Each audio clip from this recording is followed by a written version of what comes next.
ചമ്പക അശോകപുന്നാക സൗഗന്ധികലസത്കച കുരുബിന്ദമണിശ്രേണി കനത് കോട്ടീരമണ്ഡിത എന്നുള്ള മന്ത്രങ്ങളുടെ അർത്ഥമാണ് നമ്മൾ കണ്ടുകൊണ്ടിരിക്കുന്നത്. ദേവിയുടെ കേശഭാരം നമ്മുടെ ക്ലേശഭാരത്തെ ഇല്ലാണ്ടാക്കുന്നു. അതിൽ ചമ്പകം, അശോകം, പുന്നാകം, സൗഗന്ധികം ഇങ്ങനെയുള്ള പുഷ്പങ്ങളൊക്കെ വന്ന് നിൽക്കുന്നുണ്ടത്രേ.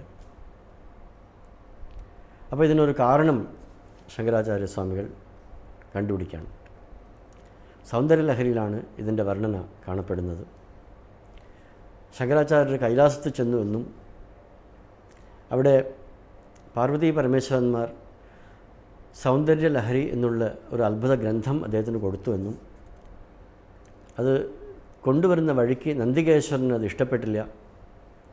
ഈ അഭൗമമായ അസാധാരണമായ ഗ്രന്ഥം ഭൂമിക്ക് പോയാൽ ആർക്കും അത് മനസ്സിലാവില്ലല്ലോ, അത് പോകാൻ പാടില്ല എന്ന് വിചാരിച്ച് നന്ദികേശ്വരൻ അതിനെ പിടിച്ചെടുത്തു. അതിൻ്റെ പകുതിയാണ് ശങ്കരാചാര്യർക്ക് കിട്ടി.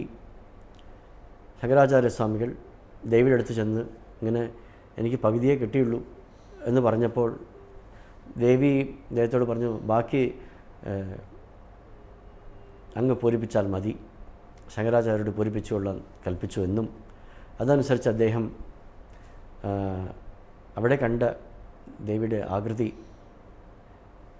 അതിനെ സൗന്ദര്യലഹരിയായിട്ട് തൻ്റെ അതുല്യമായ കവിതാ സാമർഥ്യം കൊണ്ട് അത് എഴുതി ചേർത്തു.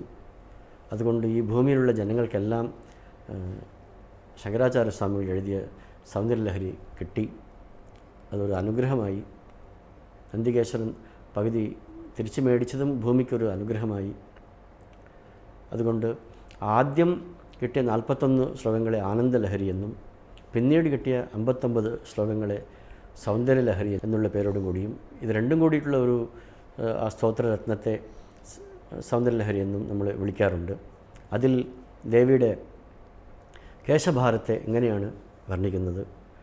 ധുനോതു ധ്വാന്തം ന തുലിത ദലിത ഇന്ദീവരവനം ഘനസ്നിഗ്ധശ്ലക്ഷ്ണം ചികുരനികുരുംഭം തവ ശിവേ യദീയം സൗരഭ്യം സഹജമുപലബ്ധം സുമനസോ വസന്ത്യസ്മിൻ മന്യേ വലമഥന വാട്ടി വിടപിനാം. ഇതിൻ്റെ ആദ്യം കേട്ടാൽ ഒന്നും മനസ്സിലാവില്ല, എങ്കിലും ഇതിൻ്റെ സാമാന്യമായിട്ടുള്ള അർത്ഥം ഇങ്ങനെയാണ്. ഞങ്ങളുടെയൊക്കെ മനസ്സിലുള്ള ഇരുട്ടിനെ ധുനോതു ധ്വാന്തം നഹ, ലോകത്തിന് എല്ലാവർക്കും വേണ്ടി അദ്ദേഹം പ്രാർത്ഥിക്കുകയാണ്. ഞങ്ങളുടെ മനസ്സിലുള്ള അന്ധകാരത്തെ അതില്ലാണ്ടാക്കട്ടെ. എന്ത്? തുലിത ദലിത ഇന്ദീവരവനം, വികസിച്ച ഇന്ദീവരവനം പോലെ കിടക്കുന്ന ദേവിയുടെ കേശഭാരം. ഘനസ്നിഗ്ധശ്ലക്ഷ്ണം ചികുരനികുരുംഭം, ഘനമായിട്ടുള്ളതും സ്നിഗ്ധമായിട്ടുള്ളതും മൃദുലമായിട്ട് ശ്ലക്ഷ്ണമായിട്ടുള്ളതും മിനുസത്തോടു കൂടിയും മാർദ്ദവത്തോടു കൂടിയുള്ള അമ്മയുടെ ആ മുടി ഞങ്ങളുടെ മനസ്സിലുള്ള അന്ധകാരത്തെ ഇല്ലാണ്ടാക്കട്ടെ. അതിന് ഒരു പ്രത്യേകതയും കൂടിയുണ്ട്. എന്താണെന്ന് ചോദിച്ചാൽ യദീയം സൗരഭ്യം, അതിലുള്ള സ്വാഭാവികമായിട്ടുള്ള സൗരഭ്യം, യദീയം സൗരഭ്യം സഹജം, അതിന് സ്വതവേ ഉള്ളതാണ് അതിൻ്റെ സുഗന്ധം. യദീയം സൗരഭ്യം സഹജം ഉപലബ്ധം സുമനസോ വസന്തസ്മിൻ മന്യേ വലമഥന വാട്ടി വിടപിനാം. വലമഥന വാട്ടി വിടപിനാം.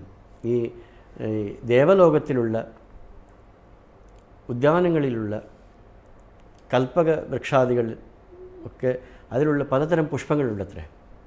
അതൊക്കെ ദേവിയുടെ മുടിയിൽ വന്ന് സ്ഥാനം പിടിക്കാൻ ശ്രമിക്കുന്നു. എന്തുകൊണ്ടെന്ന് വെച്ചാൽ അതിന് ഭംഗി മാത്രമേ ഉള്ളൂ, അതിനൊരു സുഗന്ധം ഉണ്ട്. പക്ഷെ ആ സുഗന്ധം ദേവിയുടെ മുടിയിലുള്ള സഹജമായിട്ടുള്ള സുഗന്ധത്തോട് താരതമ്യപ്പെടുത്താൻ സാധിക്കില്ല. വാലുമ്പ് വെച്ച് കെട്ടാൻ പറ്റില്ല എന്നർത്ഥം. അത്രയ്ക്ക് സുഗന്ധം ഏറിയതാണ് ദേവിയുടെ മുടിയിലുള്ള സൗഗന്ധ്യം. ഇത് സഹജമായിട്ടുള്ളതാണ്.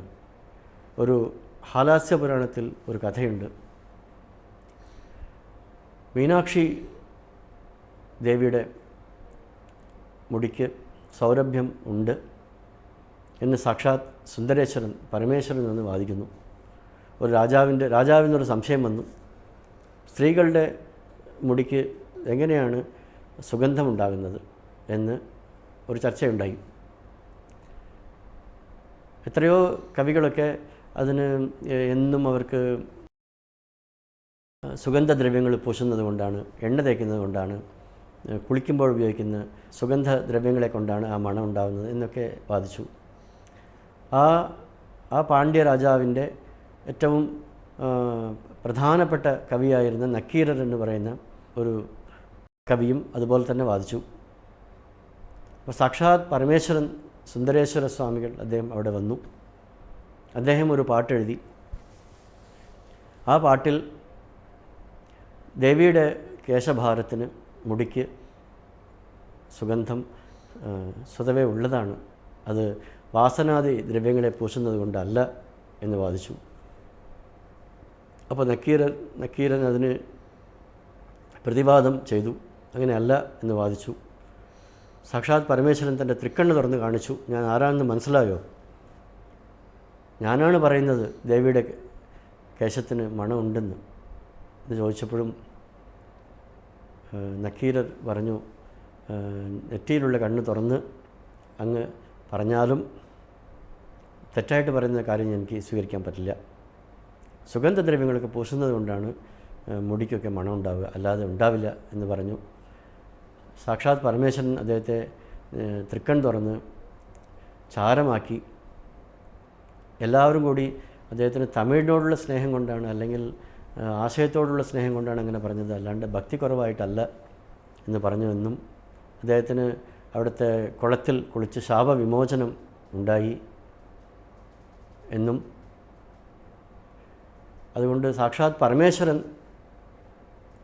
ദേവിയുടെ കേശത്തിന് മണമുണ്ട് എന്ന് പറയുന്നത് പോലെ സൗന്ദര്യലഹരിയിൽ ദേവിയുടെ കേശഭാരത്തിന് യദീയം സൗരഭ്യം സഹജമുപലബ്ധം സുമനസോ വസന്തസ്മിൻ മന്യേ വലമഥനവാടി വിടപിനാം. ഇതിൻ്റെ സഹജമായ സൗരഭ്യം സ്വീകരിക്കാൻ വേണ്ടി ഈ ദേവലോകത്തിലുള്ള പുഷ്പങ്ങളൊക്കെ അതിന് മണമില്ല. അതിനേക്കാൾ ഉത്കൃഷ്ടമായ മണമാണ് ദേവിയുടെ കേശഭാരത്തിലുള്ളത്. അതിൻ്റെ കുറച്ച് നമുക്ക് സ്വീകരിക്കാം.